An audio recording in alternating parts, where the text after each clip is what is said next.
Buenas tardes, soy Karina Dayano Ochoa Chávez, estudiante de la Universidad Clínica de Manabí de la carrera de Psicología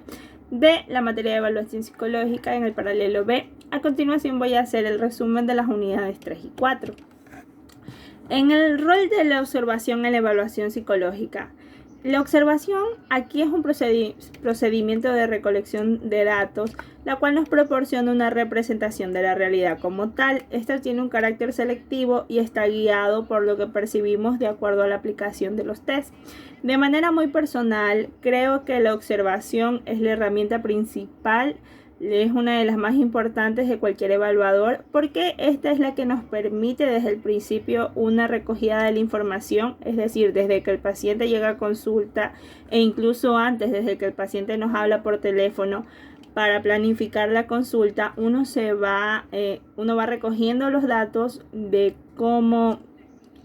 percibimos la situación del paciente, si el paciente está angustiado por lo que le está ocurriendo, si realmente está interesado, si viene a consulta obligado, etc. Entonces, desde el principio, la observación es una de las herramientas principales para la recogida de la información.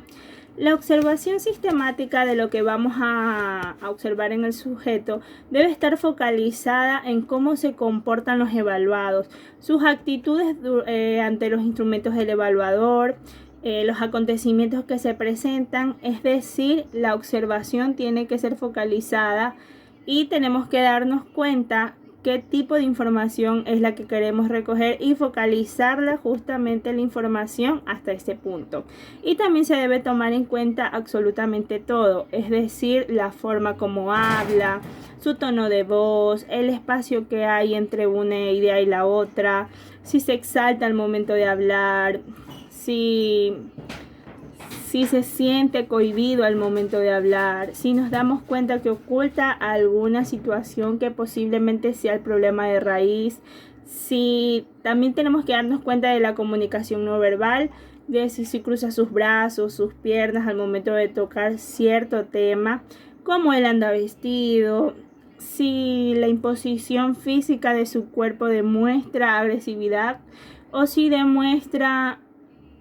que está en posición de defensa. Todo se va a comunicar, inclusive hasta en los test. Aquí también es recomendable que el paciente no se dedique solamente a llenar los test por sí mismo, sino que el evaluador también esté involucrado en ello. Entonces aquí se puede leer y ver las reacciones que el paciente va teniendo al momento que le lee la pregunta, o si son test de dibujo, estar observando para ver qué gestos tiene al momento de hacer determinado dibujo, la posición corporal, si piensa mucho al momento de dibujar, si piensa mucho al momento de responder. Todo esto nos va a dar información acerca de la situación emocional del paciente. Como decía al principio, aquí para mí la observación es la herramienta principal, porque esta está presente desde el principio y esta la podemos seguir utilizando de manera muy importante en la entrevista, por lo que ya dije al momento de ejecutar los test, en todo va a estar presente. La entrevista, las partes de la entrevista: apertura, desarrollo, presentación, crear rapport, explicar el motivo de la entrevista, comenzar con preguntas generales. Aquí la entrevista tiene que ser programada, es decir, las preguntas tienen que ser preparadas con anticipación dependiendo del tipo de paciente que uno tenga. Es decir, no le vamos a hacer las mismas preguntas de una persona adulta a un niño. Entonces nosotros tenemos que ver la forma de plantear las preguntas para que no sea muy agresivo al momento o conflictivo al momento de inducirlo a un problema. Hay que explicar desde el principio qué es lo que se va a hacer, o sea, el tipo de pregunta, qué es lo que nosotros queremos obtener de la entrevista, y debemos comenzar con preguntas generales. ya que esto tiene que ver mucho con crear rapport, ya porque no podemos intimidar al paciente desde la primera pregunta. Entonces, para ganar confianza hacia el paciente, debemos empezar con preguntas sencillas, generales, antes de profundizar más en el tema. Y las preguntas deben ser claras, utilizando términos generales, términos que todo el mundo conozca, para no volver a repetirlas y para estar seguros de que el paciente está entendiendo lo que uno le pregunta. El desarrollo. Aquí debemos mantener lo que es la escucha activa e interesada, ya que no hay que cortar la entrevista para tomar apuntes, no hay que estar escribiendo durante la entrevista, porque se pierde lo que es la concentración y también perdemos la facultad de observar detenidamente cada detalle que nos proporciona información, ya que aquí lo conveniente es anotar preguntas claves, ideas claves o utilizar genogramas. También no hay que permitir juicios de valor ni precisiones, porque nosotros no estamos para juzgar a nadie. Es decir, nosotros buscamos obtener información nada más. Y también hay que evitar preguntas negativas o ofensivas por respeto al paciente, ya que estas preguntas nos generarían conflictos con el paciente y no se establecería el rapport. En el cierre, aquí las observaciones se tienen que dar con respecto a aspectos reveladores para el paciente y definir los pasos a seguir en las siguientes consultas y llegar a un acuerdo, ya que al final de la entrevista siempre se da como un resumen, un análisis breve de lo que pasó durante la entrevista, qué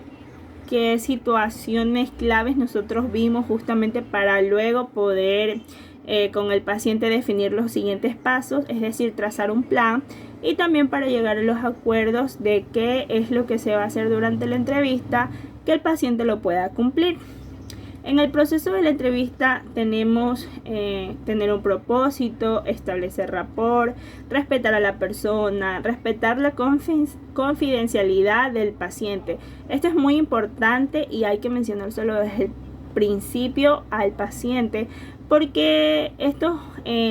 se menciona justamente para generar confianza y generar un rapport de todo lo que sería en la sesión, ya que esto no va a salir de la sesión y no se va a comentar con nadie sobre lo que se está hablando, y aquí el paciente puede tener libertad absoluta de contar todo lo que le preocupa y todo lo que le conflictúa en el inicio, desarrollo y cierre, como ya hemos visto de la entrevista. En la evaluación de los procesos de atención, la atención aquí tiene diferentes niveles, y entonces podemos hablar del nivel alerta o orosal, que esto corresponde al estado de alerta. Para evaluar este tipo de atención se utilizan los siguientes tests. Es decir, que para evaluar cada estadio de la atención, cada nivel de la atención, hay incluso sus test particulares diseñados particularmente para ese estadio. Entonces, para evaluar justamente la oral de la atención, tenemos la escala de coma de Glasgow, el coma Roscoe Scale,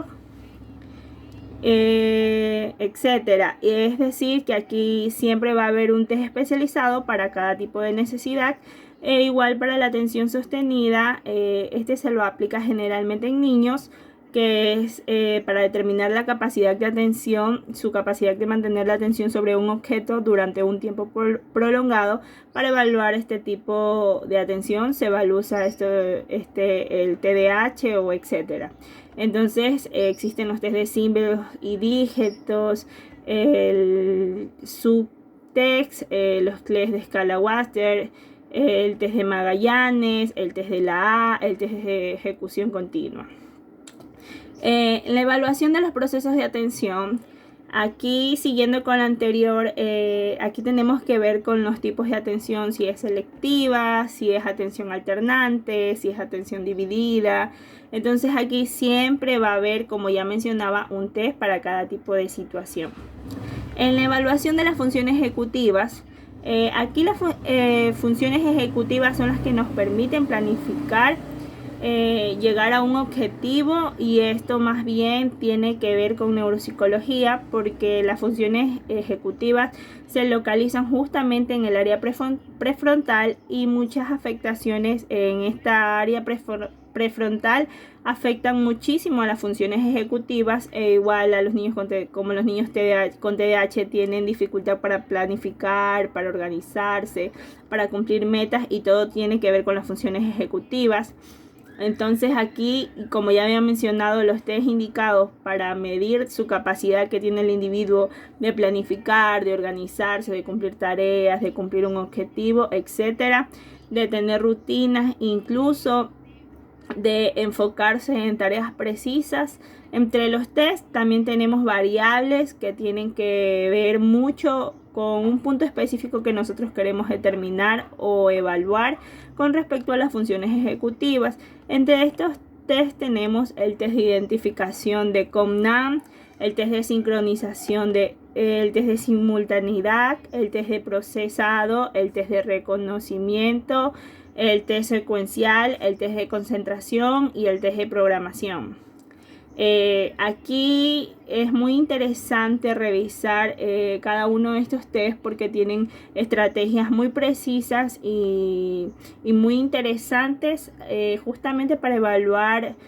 por ejemplo, la sincronización. Hay un ejercicio que no es un test como tal, pero más bien es un ejercicio de unas bolitas que saltan y que tienen que identificar el color de cada una, y esto es muy interesante. El pensamiento crítico. Este constructo es definido como un tipo de proceso cognitivo complejo integrado por subprocesos interrelacionales que permiten evaluar, procesar analíticamente y reflexivamente, enjuiciar o aceptar o rechazar información producida en contextos sociales o en trabajos científicos. Otra revisión de este concepto indica que el pensamiento crítico corresponde a un conjunto de habilidades intelectuales, actitudes y disposiciones caracterizadas por el dominio profundo del contenido y el aprendizaje que se desarrolla a la apreciación por la razón y la evidencia. Es decir, que el pensamiento crítico se desarrolla en una persona a partir de toda su experiencia vivida, de la cultura en la que él fue criado, y a medida que va creciendo, todo su conocimiento que ha adquirido y todo este intercambio de información que él va procesando dentro de su mente, esto le va creando un pensamiento crítico desde su punto de vista, porque obviamente su forma o su punto de procesar un pensamiento relacionado a la característica de lo vivido, su experiencia, no va a ser la misma que de otra persona, porque el pensamiento crítico de una persona no es igual al de la otra persona, porque se crean en diferentes entornos. Esto también hace referencia a que las personas, así sea que sean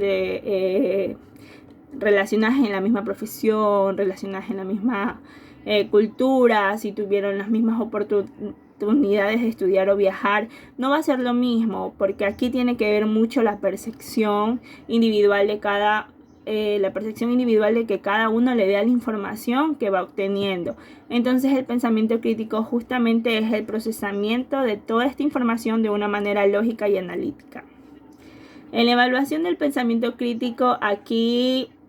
se ha constituido instrumentos tanto cualitativos como cuantitativos, entre los cuales se van indicando la observación indirecta, los cuestionarios,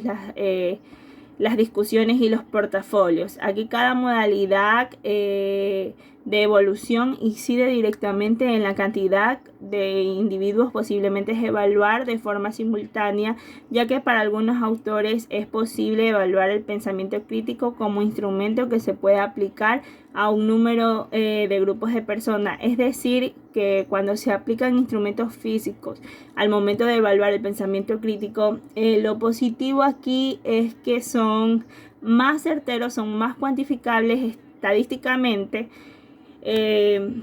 No hay posibilidades de errores, pero son preguntas cerradas, es decir, de simplemente de subrayar, pero realmente no dan la oportunidad de hacer, como por ejemplo una evaluación de pensamiento crítico por medio de ensayo, de la oportunidad de dejarle a la persona que desarrolle una idea. Entonces, cuando la evaluación es individual o en grupos más pequeños y no es física, sino expresarse,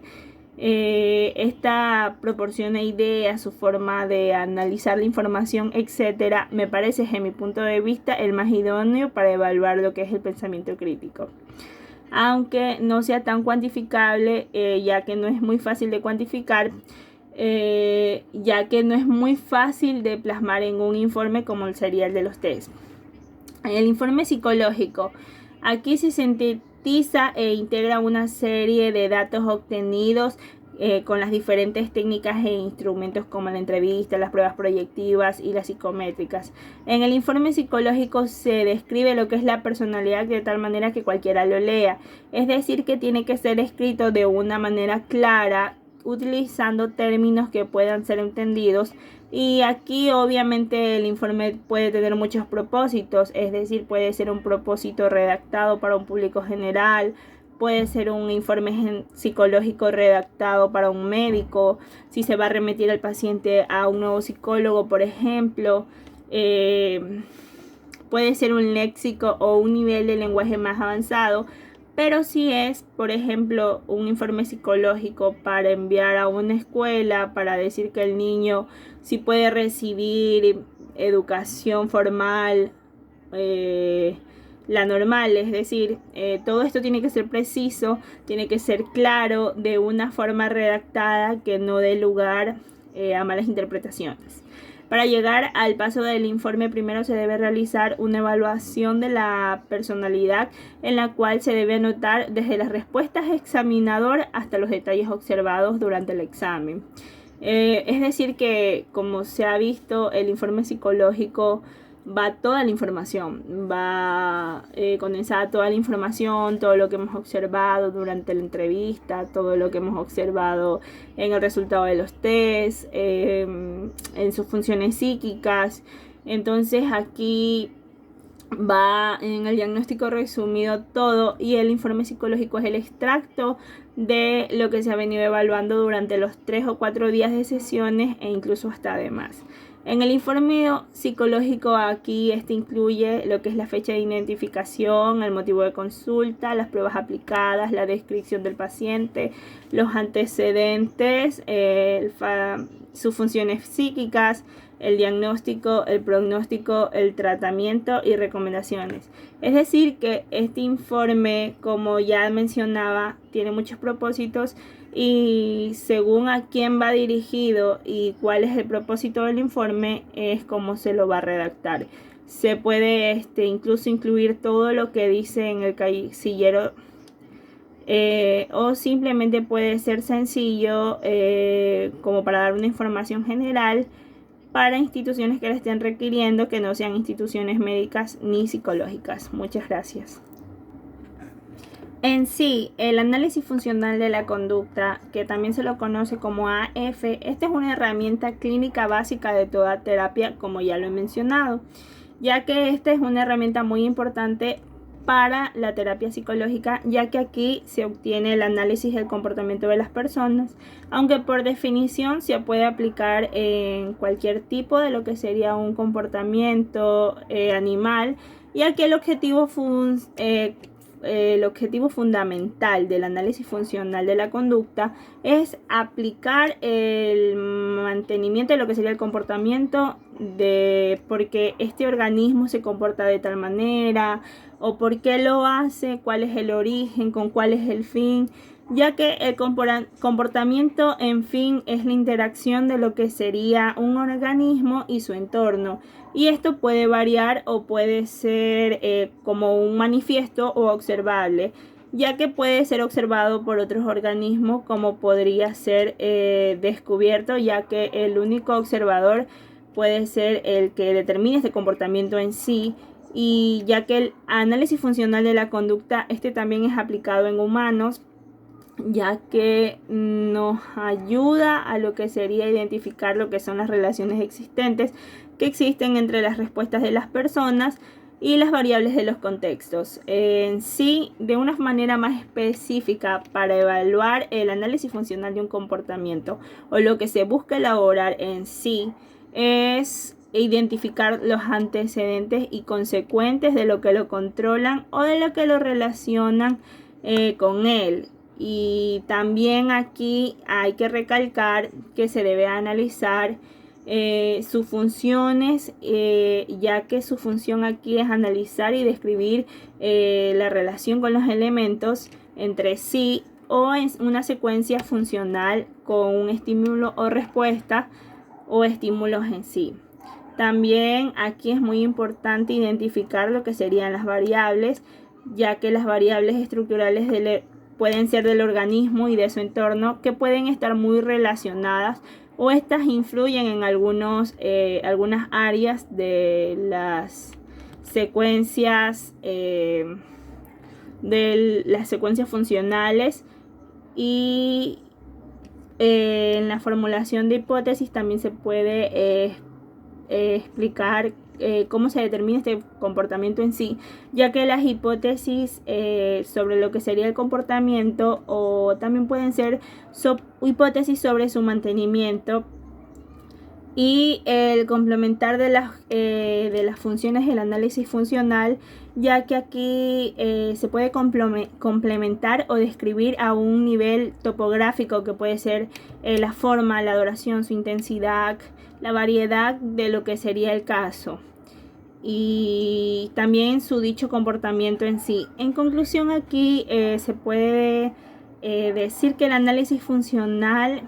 el motivo de él es la explicación, el motivo y el control de la explicación del comportamiento de un organismo en sí ante su entorno, ya dependiendo de un estímulo interno o externo, y la utilidad fundamental que tiene, ya que aquí tiene que erradicar sus comportamientos que se quieren modificar o eliminarlos, o los cuales son los que se mantienen. Muchas gracias.